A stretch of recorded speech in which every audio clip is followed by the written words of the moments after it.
Haleluya, puji Tuhan, selamat pagi.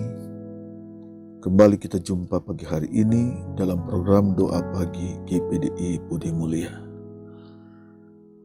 Pagi hari ini kita akan mendengar firman Tuhan. Saya mengajak kita berdoa. Bapa di surga, dalam nama Tuhan Yesus Kristus, terima kasih pagi hari ini. Kami bersyukur kepada Tuhan. Tuhan Yesus sudah menolong kami, menyertai kami. Dan pagi hari ini kami boleh bangun dengan tubuh yang kuat sehat. Kami boleh menikmati kemurahan Tuhan. Kami mau mendengar firman Tuhan pagi hari ini, memberkati setiap umat-Mu dengan setia mendengar firman Tuhan dalam program ini. Dalam nama Yesus, haleluya, amin, puji Tuhan.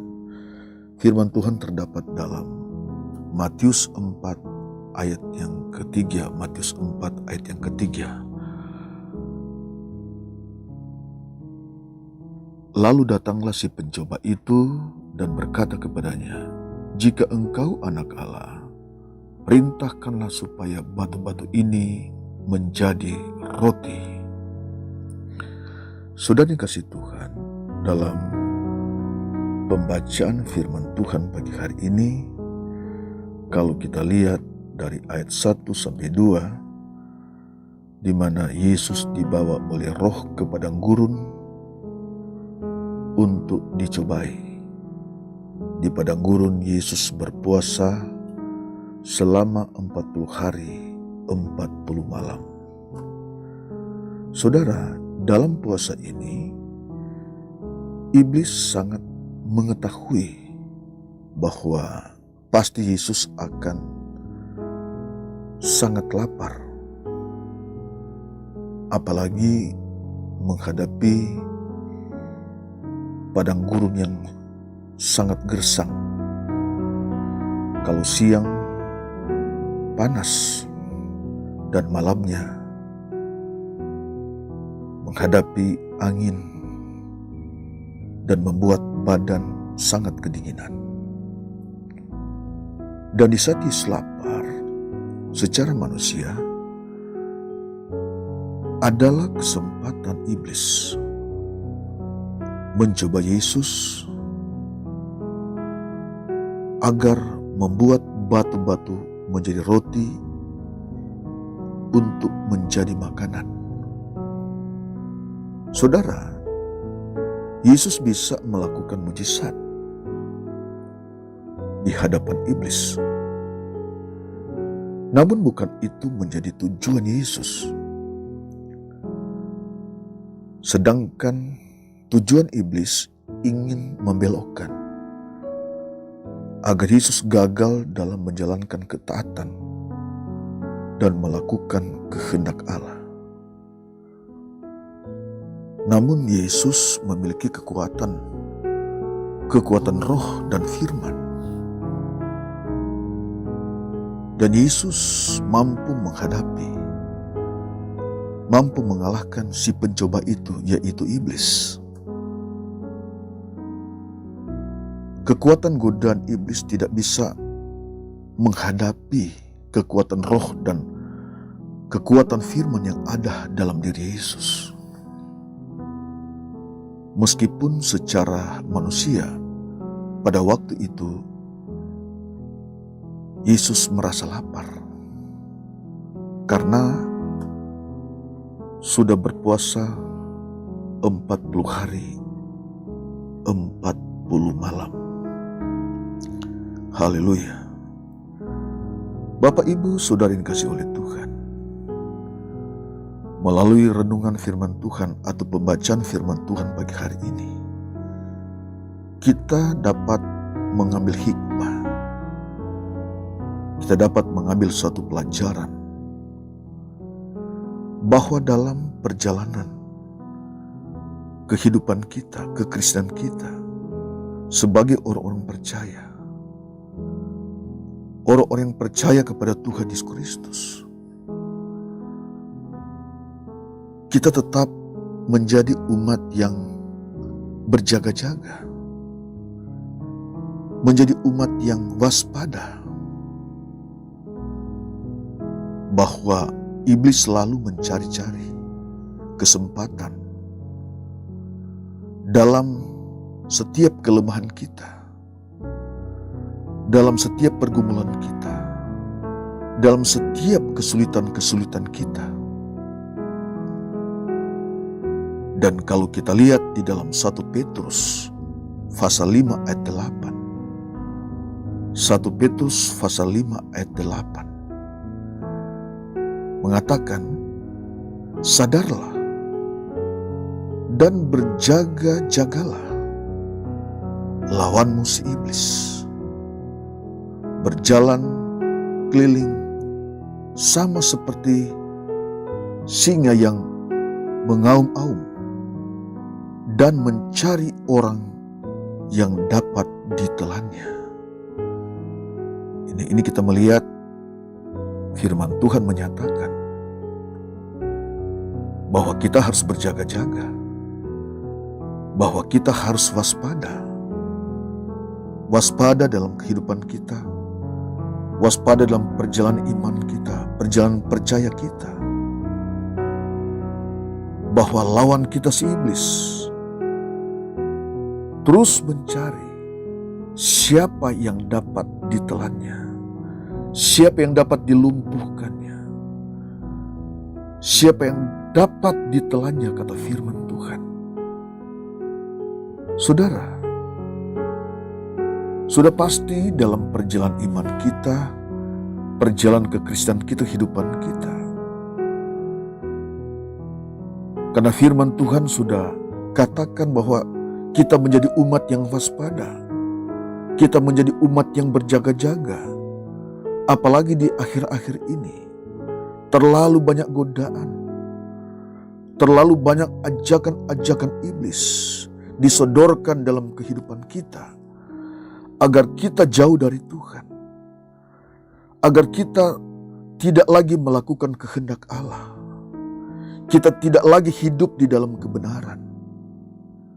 Namun firman Tuhan pagi hari ini mengajar kepada kita, memberi hikmah kepada kita, agar kita menjadi umat yang sadar, menjadi umat yang berjaga-jaga. Karena iblis selalu mencari kesempatan dalam setiap kelemahan kita, dalam setiap pergumulan kita,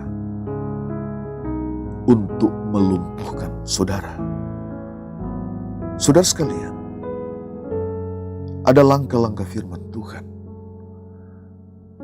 yang harus kita ambil dalam kita menjalankan kehidupan ini, dalam perjuangan iman kita. 1 Petrus 5 ayat 9 berkata,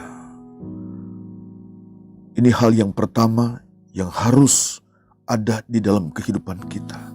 1 Petrus 5 ayat 9. Lawanlah dia dengan iman yang teguh. Sebab kamu tahu, ini kita lihat firman Tuhan. Sebab kamu tahu bahwa semua saudara-saudaramu di seluruh dunia menanggung penderitaan yang sama. Menanggung penderitaan yang sama. Jadi saudara sekalian, iblis terus bekerja dan terus bekerja, mencari kelemahan-kelemahan orang-orang percaya, memberikan sodoran-sodoran, tawaran-tawaran yang menggiurkan untuk membawa kehidupan anak-anak Tuhan jauh dari Allah. Namun saudara sekalian, firman Tuhan berkata pada pagi hari ini, lawanlah dia dengan iman yang teguh. Lawanlah dia dengan iman yang teguh. Saudara, sejak kita percaya kepada Tuhan, kita ada di dalam Tuhan, bahwa salah satu senjata yang ada dalam kehidupan kita adalah iman yang teguh. Dan firman Tuhan berkata, lawanlah dia dengan iman yang teguh. Ini solusi, ini langkah yang diajarkan oleh firman Tuhan, oleh Allah di dalam kehidupan kita. Hal yang kedua adalah doa. kita kepada Tuhan. Saudara, ketika kita berdoa, ketika kita berseru kepada Tuhan, kita datang kepada Tuhan, kita memohon kepada Tuhan, kita andalkan Tuhan lewat seruan-seruan doa-doa kita kepada Tuhan, maka kita akan mengalami kekuatan roh yang luar biasa, kekuatan roh yang menyertai kehidupan kita. Saudara, dengan kita mengandalkan Tuhan, dengan kita datang kepada Tuhan, kita merendahkan diri kepada lewat doa kita tersungkur di bawah kaki Tuhan, kita berdoa, dan kita akan mengalami suatu pengalaman yang indah. Ada kekuatan yang terjadi dalam kehidupan kita. Kekuatan Allah yang menyertai kehidupan kita. Kekuatan roh Allah yang memampukan kita menghadapi situasi yang ada. Menghadapi berbagai godaan-godaan yang ada. Hidup ini bukan karena kekuatan kita dalam perjalanan iman kita kepada Tuhan. Hidup ini bukan kehebatan kita, tapi kita terus datang kepada Tuhan, mengandalkan Tuhan, sehingga kekuatan roh Allah itu terus ada dan selalu ada, menyertai kehidupan saudara. Bukan oleh kuat dan gagahku, kata firman Tuhan, tapi oleh roh Allah, oleh Roh Kudus. Kekuatan roh Allah menyertai Yesus, ada dalam pribadi Yesus. Dan Yesus boleh mampu mengalahkan setiap godaan yang iblis tawarkan. Hal yang ketiga adalah perkataan firman Tuhan itu harus ada dalam kehidupan kita. Alkitab adalah firman Allah. Dan firman Allah itu adalah sendiri. Firman Allah yang menyelamatkan saudara dan saya. Setiap hari kita buka Alkitab dan kita simpan firman Allah ayat per ayat di dalam hati kita. Dan firman Tuhan itu, ayat firman itu akan terus memimpin kita. Sehingga pada saat tertentu kita memperkatakan firman Tuhan. Dan firman Tuhan itu yang akan memberikan perlindungan, yang akan memberikan kekuatan bagaimana kita menghadapi setiap persoalan, setiap godaan-godaan yang ditawarkan oleh iblis, oleh si pencoba itu. Saudara sekalian dimanapun saudara berada, pada pagi hari ini, biar kita datang kepada Tuhan, kita andalkan Tuhan. Mari, bagi Bapak Ibu saudara sekalian yang sedang mendengar firman Tuhan pagi ini, Tuhan adalah jawaban dalam kehidupan kita. Firman Tuhan adalah jawaban dalam kehidupan kita. Kita datang kepada Tuhan pagi hari ini, biar kekuatan roh, kekuatan firman terus menyertai kehidupan kita dalam menghadapi kondisi-kondisi di akhir-akhir ini. Firman Tuhan memimpin kehidupan saudara dan saya. Kita berdoa. Allah Bapa, dalam nama Yesus, terima kasih pagi hari ini kami bersyukur Engkau Tuhan yang sudah menolong kami. Dan pagi hari ini kami sudah mendengar firman Tuhan. Setiap umat-Mu yang mendengar firman Tuhan pagi ini, Allah Bapa, dalam hamba berdoa dalam nama Yesus, biar senantiasa Allah ada dalam kehidupan mereka. Allah sumber kekuatan kehidupan mereka. Dalam setiap masalah yang mereka hadapi, setiap kesulitan yang mereka hadapi, setiap pergumulan yang mereka hadapi, Allah bersama dengan mereka. Allah sumber kekuatan kehidupan mereka yang dapat memberikan kemampuan dalam kehidupan mereka menghadapi berbagai kesulitan, menghadapi berbagai persoalan, menghadapi berbagai cobaan dan tantangan. Terima kasih Tuhan, Engkau sumber pertolongan kami, Engkau sumber kekuatan kami. Kami belajar terus untuk mengandalkan Engkau di dalam kehidupan kami. Kekuatan roh, kekuatan firman itu biar terus ada dalam kehidupan kami, menjadi umat yang terus ada di dalam kebenaran firman Tuhan. Dalam nama Yesus, haleluya. Kami bersyukur kepada Tuhan pagi hari ini. Amin.